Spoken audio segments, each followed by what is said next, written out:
97% no pacientiem, kas Ziemeļkurzemes reģionālajā slimnīcā ārstējušies gada pirmajā pusē, ārstu darbu vērtējuši pozitīvi. Medmāsas izpelnījušās vēl lielāku atzinību, ar viņu darbu apmierināti ir 98,5% pacientu.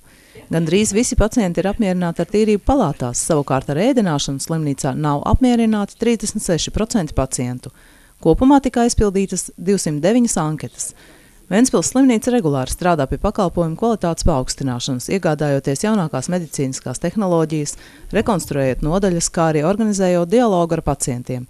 Pēdējos gados Ventspils slimnīca uzņēmusies šefību par Talsu pilsētas un novada iedzīvotājiem, lai tie nepaliktu bez medicīniskās aprūpes, jo Talsos slimnīca ir slēgta. Ziemeļkurzemes reģionālās slimnīcas izveide, apvienojot gan Talsu, gan Ventspils iestādes, ļāvusi ne tikai saņemt papildus finansējumu.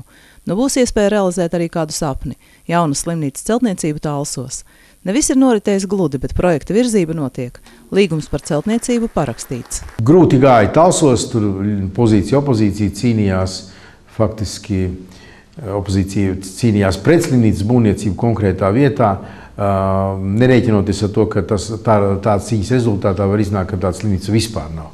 Bet šīs grūtības viss izdevās pārvarēt, un šobrīd ir pietiekami skaidrs, pilna pārliecība, ka 2013. gada decembris vai 14. gada pats sākums Talsos būs jauna, moderna, skaista, labā vietā slimnīca, kas, protams, mūs ļoti priecē, jo tā ir Ventspils slimnīcas filiāle. Ceļš šī sapņa īstenošanai ir bijis garš, bet konsekvents, noteikts, un ir pilnīgi pārliecība, ka šodien parakstītie līgumi par būvniecību, būvu uzraudzību un autoru uzraudzību pildīsies pilnā mērā, noteiktajos termiņos. Celtniecība plānots beigt līdz 2013. gada beigām vai 2014. gada sākumam. Būvniecības konkursā uzvarēja Ventspils firma Ostas celtnieks. Jau 2 gadus mēs esam kopā, Talsu un Ventspils slimnīca kopā. Mēs esam varējuši 2 gadu laikā gan piesaistīt finanšu resursus, gan uzprojektēt, gan arī nokļūt līdz tam, ka ir jau bijis iepirkums par būvdarbiem, par būvuzraudzību, autoru uzraudzību.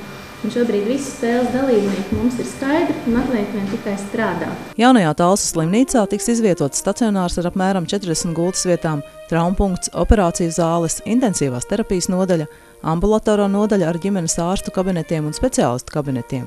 Būs arī rehabilitācijas kabinets un dienas stacionārs, kurā pacienti varēs saņemt ķirurģisku, terapeitisku vai ginekoloģisku palīdzību.